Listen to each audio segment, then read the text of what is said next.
My name is Sydney Rankmore. I'm currently serving on the APA board in the San Diego chapter, and I work at RIC Engineering. I'm here today with James Rojas. James is an urban planner, community activist, educator, and artist. He did his studies at MIT in planning and architectural study, and he's passionate about finding unique methods to engage with communities, specifically in Latino urbanism and the way Latinos are transforming our communities. Welcome, James. I first wanted to ask you how you got started in planning and why you chose this career. Thank you. Well, happy to be here. And I was born and raised in Los Angeles. And as a kid, my dad would take me downtown to the historical of LA, and we walk around. And he'd show me places I used to visit when he was a kid, but they were all parking lots. So, that history was always the city was always embedded in my brain. Because I love these stories, and I love walking around. And then, I would take the bus downtown, and I'll walk around the historic car. And then after that, I, but at that time, LA was going through this in the mid '60s and '70s. LA was going through this whole modernization process, where they were building freeways and suburban sprawl and all these things, which was the way to be. I mean, that was like the future, and that was modernism, and everybody embraced it, except I wasn't really too happy with it. So I decided then I studied design at Woodbury University, interior design, and it taught me how to understand space. And then I was living in LA, kind of driving around, kind of enjoying it. Then I thought there has to be something more. So I shocked everybody, and I joined the U.S. Army, went to Europe. Oh. So in Europe, it was like a different world. Yeah. There weren't any freeways. You weren't driving places. It was historic. There were small towns. There were, really rich environments that were really sensory based, and I really liked that. Yeah. Because something new coming from LA. Because back in the '60s, LA was the place to be, and everybody drank that Kool-Aid. Freeways were the only way to live, and suburban sprawl was like the future. But Europe showed me a different way, and I learned how to take ride the streetcars and walk around and really appreciate the sense of place there and understand these really vibrant, rich environments, which I really enjoyed. So when I came back to LA, I go, I want to study city planning because I want to learn about cities because I like cities. After being in Europe and Germany and Italy and traveling to most of the major cities, so then I went to MIT to study city planning, which is great, it was a good way of doing it. But I think when I went to school, it was a little bit too serious. They took the fun out of city planning. Yeah. It wasn't as, because I like cities for these really emotional reasons, sensory reasons, but when you go to planning school, it's all about data and numbers. And that's not the city that I signed up to live in. So I went there, but luckily I was able to do my research on Latino urbanism. Because I was in class one day, and my professor was talking about the good city and the bad city, and I just thought, well, where does East LA, where I grew up, fit in this whole discussion? I thought it was a great place, but maybe other people don't see it that way. So I did my research on understanding what makes East LA a great place. So I took a lot of pictures, and went over Christmas break, took a lot of pictures, and took it back to my advisor and showed him all these pictures and started documenting. So I started, writing about them. I started documenting them and started thinking about, how Latinos are using space and as a way to understand cities, understand myself in this whole American landscape personally, but use my neighborhood as a case study to help me work through it. So, and that's been really, really, really, really interesting because it really looks at the way Latinos come in with these different cultural values about space and how they play out in their front yard. Latinos will buy a house in LA, they'll turn their front yard into a plaza. Yeah. Because they miss that plaza space in Latin America, and LA doesn't have plazas. So they have this kind of hybrid architectural style. So that's kind of where I started my planning career. What was the transition from the military into planning, and how was that what were kind of the things you pulled over? You spoke a bit about Europe, but what was that transition like for you? It was pretty. It was pretty seamless. You know, the Army gave me a lot of flexibility to go to travel a lot, to to Paris, or all the different cities, and ride transit, and get really kind of get embedded into the cultures and really see a different lifestyle. So it wasn't too bad. So I wanted to bring that back to LA. Maybe make LA walkable. So that was always in the back of my mind, because some of these stories that my father would tell me when he was a kid. My parents was that LA was a walkable place at one time. It's all been kind of wiped out by these kind of modernist ideas. And so after MIT, I worked at LA Metro, because I thought, well, maybe transportation would be a good way to start shifting the city to be a different place. So I started working there, working on some of the rail projects. We started developing a pedestrian team, which is unheard of in LA at that time, and bike planning, which is unheard of at that time. So, the change is kind of happening really slowly. But one of the biggest projects that I worked on Metro was the East Side Gold Line rail project, and that was a rail line going to East LA from downtown. And we would have meetings with Latino residents, and 40 or 50 in a room, and they would just nod their head, wouldn't say a word. Right. And I thought, how can we get these people engaged in actual planning? Yeah. So we started thinking about planning. So at the same time, we opened up an art gallery in downtown Los Angeles, and I was working with artists. And I thought, and we would have art openings. We get like 200 people there, and they're happy, and they're creative, and they're giggly, and it's fun. And the artwork's about some kind of place in the city, photography or sculpture. And I thought, how can we as planners be like artists and engage people in planning through artistic kind of sensory-based activities? So I started building these. I would always build model cities and or out of objects, find objects. And I started bringing those to meetings, and they were a real big success. People were able to really articulate what they wanted to mean, what they wanted to say, and how they wanted places to feel. I think as planners, we get the land use right, but the feeling wrong. Yeah. And I think as human beings, we're going to measure a place by how it feels. But in studying design, you start to think about design as a way to make that connection between your body and the land. And I think what's happened, is that our planning has gotten too transactional. Yeah. And I think that it extends back to the kind of the days of the colonies. When the British colonized the New World, you had 13 colonies and 13 port cities. From Boston to Savannah, and the colonies are all open for business. And with that business and what that created as a city forum was what you got. There wasn't any plan for it. On the contrary, the Spanish, when they colonized the New World, they had a book called Law of the Indies, a big book that just specified how you design a settlement. So you had to have a plaza. It had to be 20 miles from the sea, because they don't want the colonists to trade with anybody else. Unlike the British that said, no, you're open for business. So that's why LA is 20 miles from the ocean. Right. So it became more of a kind of collective sense of what places are like, and more about relationships. You had a plaza, and you had the church, you had this government, you had everything around this plaza as a central core, and that was how it germinated. It wasn't like Monticello, where Thomas Jefferson was growing tobacco, and that was the business model. Right. But so the Spanish, again, so they built these settlements, and they, so it was about this relationship. So they had to they brought in indigenous people to kind of Christianize them, and also the slaves from Africa. So you had all these people that weren't speaking Spanish, living in these forms, living in these settlements, and they had to use this kind of spatial and visual language to have them communicate.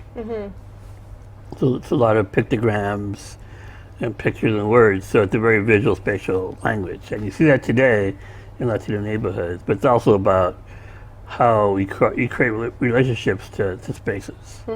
Because your body's kind of engaging in these kind of sensory details of all this, the plaza, the colors, the murals. So people, have a different kind of connection to space, not just this transactional connection to space. So you see this kind of playing out in LA as a kid between the traditional lives of the barrio, where I grew up. Right. I was kind of steeped in tradition and, this kind of visual narrative. And you had the modern world of freeways, kind of paving it over. So that's where I kind of, think about planning and how this transition into transportation and being a way to really kind of reset things in the right way. And I can tell that you bring a lot of your passions into your planning work, and you've mentioned art and you've mentioned history, and can you speak a little bit more about that, how that's played into your career and what that means to you? Yeah, it's really important, I think, because I think as human beings we all experience the world through our senses, and I think as an artist, that world.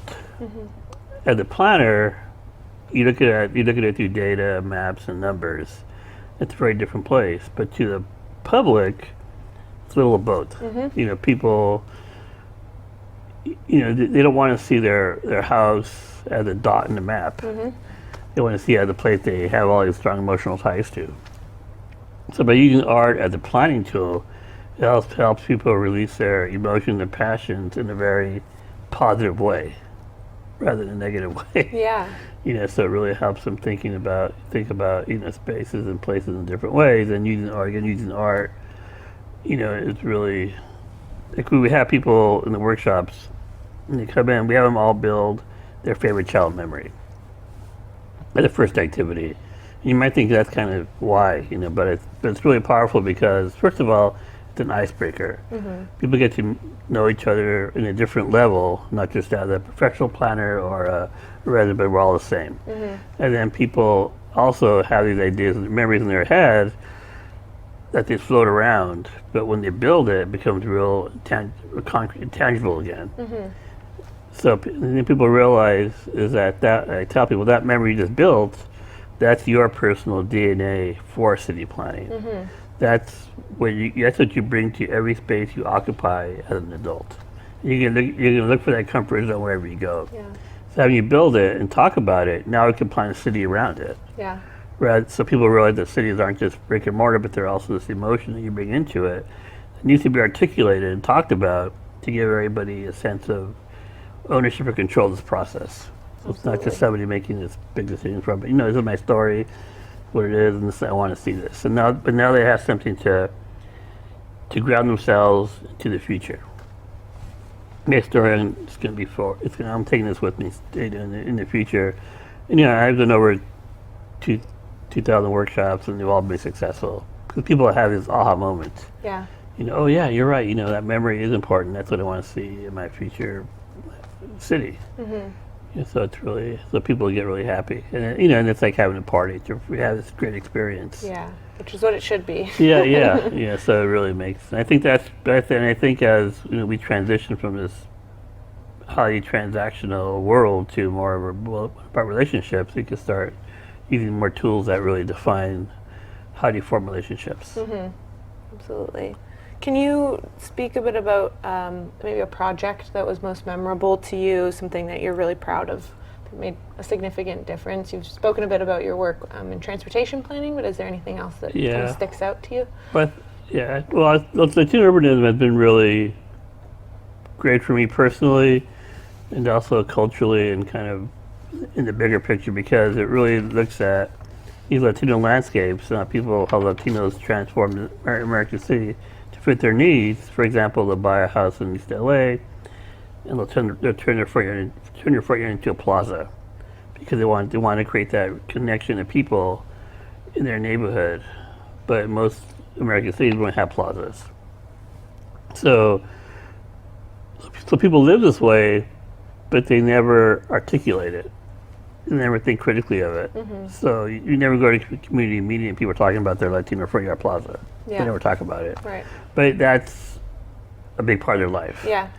So how do we kind of make that invisible, tangible to them and talk about it, and really create projects that kind of start from that as a physical form to something that we can really kind of think about and how it works. And and I think also, but every young Latino planner asks the same question.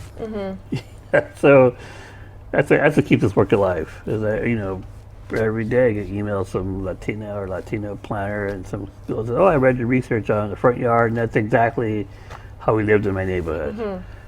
But they never had the words to articulate that. Right. So that's been really important, and because as the Latino population grows in the U.S., you see this pattern all over the country, not just in California, but all over the U.S.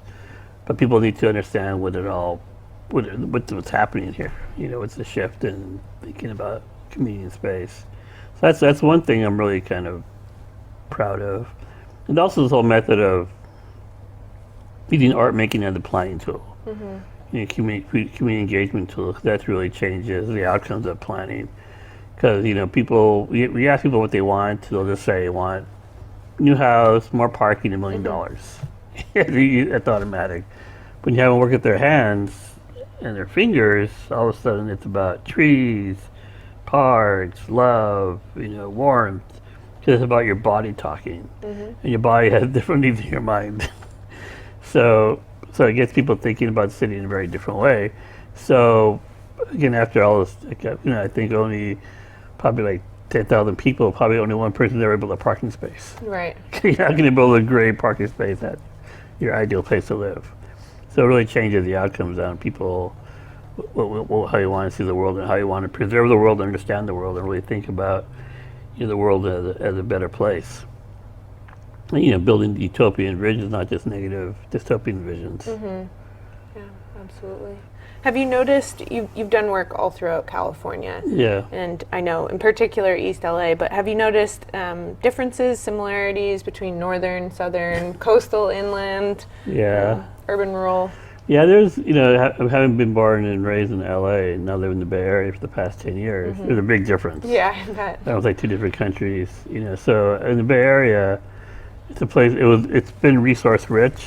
You have a bay, big bay, you have water, you have redwood trees, and you have gold. It's always been this resource rich place that just naturally attracts people, and it gives the resources. And LA has been the opposite. Yeah. LA's had nothing. It had mountains surrounding it. It had very few access points, no harbor, no water. So it's always been a place of hustle. Yeah. So everybody's always hustling in LA.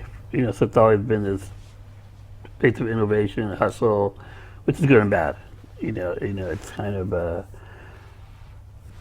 grows, but it's always hustling. That's just the DNA. And you go in the Bay Area, it's very much about, I call it the place of the city states, where every part of the Bay had a different character and vibe. Like, South Bay, North Bay, East Bay, San Francisco, they're all very different lifestyles. People seem to enjoy that. And so it's very much kind of a city. So it doesn't have the same growth dynamic as Southern California has, which is all one big blob. Yeah. It's just a big machine. Yeah.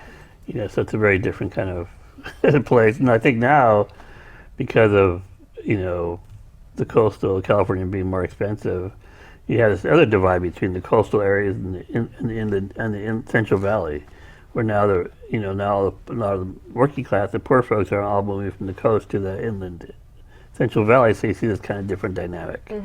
Sometimes they'll take the San Joaquin train from Oakland to LA to Bakersfield.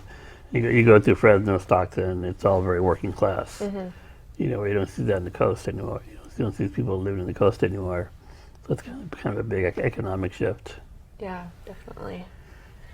And just moving towards the APA a little bit. So with your involvement in APA, how have you seen it grow, change over the years that you've been involved? Well, I think when I started coming here like 30 years ago, it was just very much a male-dominated profession. It was all the voice is the reason that led it. So and it's all it was all very much about suburban sprawl, was just kind of what we did. Yeah. Because I mean, I spent 1 year at Cal Poly in '86 or something. In '86, I was kind of frustrated there because it was all about land use planning, suburban sprawl. Just producing more of what we have. But I think now, because of all these global warming and demographics and economics and shifts in lifestyle, planning is changing. It's no longer, I've seen, Main Street when I was a kid popular, then they became the mall. Now the malls are closing down. So it's all shift. Oh, it's always shifting in California. So it's really thinking about how do we get back to what is California and what is our DNA here, as a state and place and landscape, and having people think about landscape and city in different ways, not just like, build a freeway and build a mall and that's going to be what we need to do, but change that kind of narrative and planning to more infill development and more climate friendly architecture and landscapes, and looking at the place no longer as just transactions, but as a place of relationship building, and that people build relationships with each other in places they occupy. Yeah.